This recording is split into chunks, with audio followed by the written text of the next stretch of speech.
मान की लोच पढ़ लेते हैं। मान की लोच क्या है? मान और मान की लोच को समझने के लिए सबसे पहले हमें मान पढ़ना पड़ेगा। मान क्या है? मान वस्तु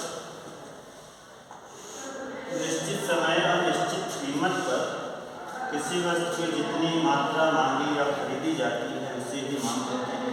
इसको हम पढ़ चुके हैं और पहले इसके 3 बिंदु होने चाहिए मांग पूरी करने के लिए। सबसे पहले तो यह है कि एक प्रभावपूर्ण इच्छा होनी चाहिए, जिसको हम डिजायर कहते हैं। डिजायर होनी चाहिए, मतलब मन में एक इच्छा आती है कि हमें कोई चीज़ खरीदनी है, मांगनी है, तो वो उसके लिए इच्छा जरूरी है। दूसरा हमारे पास साधन होना चाहिए, साधन अथवा पैसा, जिससे हम वो वस्तु खरीद सकें। इसको हम सोर्सेस बोल सकते हैं। और तीसरा होनी चाहिए तत्परता, जिसको हम विलिंगनेस कहते हैं। पूरी तरह से विल पावर होनी चाहिए, हमें इसको खरीदना है तो खरीदना है, लेना है तो लेना है। तभी अगर तत्परता भी पूरी हो गई तब फिर डिमांड होगी, वरना डिमांड नहीं होगी। और इसके अलावा भी निश्चित कीमत भी होनी चाहिए, क्योंकि बिना निश्चित कीमत के हम डिमांड नहीं कर पाते। अगर इसमें उतार चढ़ाव हो रहा है कीमत में तो उसको हम डिमांड नहीं कह सकते। हाँ, लेकिन एक निश्चित समय की अगर बात है तो अब हम उसको डिमांड कह सकते हैं। निश्चित समय और निश्चित कीमत, निश्चित कीमत ये है और निश्चित समय, ये अगर पांचों चीज़ें हैं तब हमें समझ लेना चाहिए कि डिमांड हो रही है, तब हम इसको मांग कहते हैं। अब हमने मांग समझ लिया, इसके बाद हमें मांग का नियम चाहिए। सबसे ज़्यादा जरूरी वही है। अगर हमें मांग की लोच पढ़ना है तो हमें मांग का नियम चाहिए। तो मांग का नियम कहता है कि जब कीमत में वृद्धि हो जाती है तब मांगी जाने वाली मात्रा में कमी हो जाती है। जब कीमत में वृद्धि हो जाती है तो मांगी जाने वाली मात्रा में वृद्धि हो जाती है। ये D is proportional to 1/P, यानी जो D है, डिमांड है, वो P के जस्ट अपोजिट रिलेशनशिप में है, यानी D is proportional to 1/P। इसका मतलब हुआ कि अगर प्राइस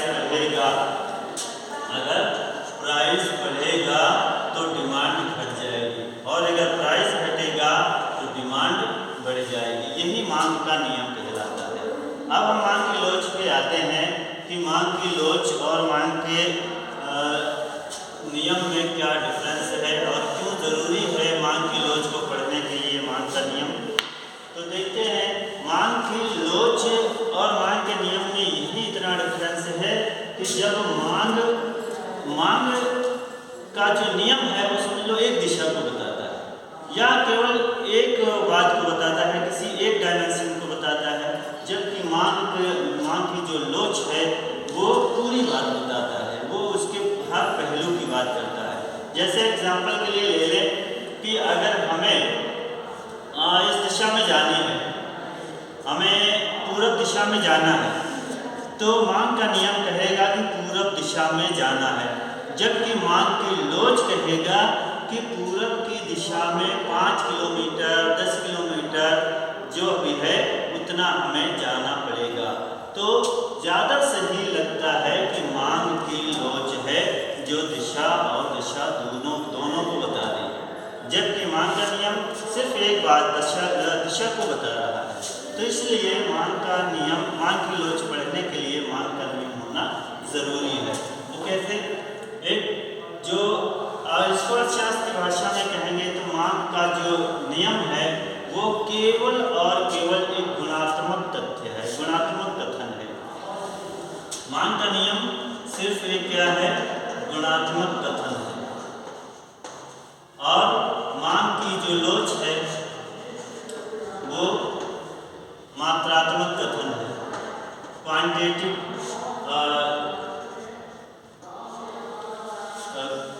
ये एक गुणात्मक कथन है और ये मान की जो लोच है वो मात्रात्मक कथन है। तो ये क्वालिटेटिव है और ये क्वांटिटेटिव स्टेटमेंट है, और ये क्वालिटेटिव स्टेटमेंट है और ये क्वांटिटेटिव स्टेटमेंट है।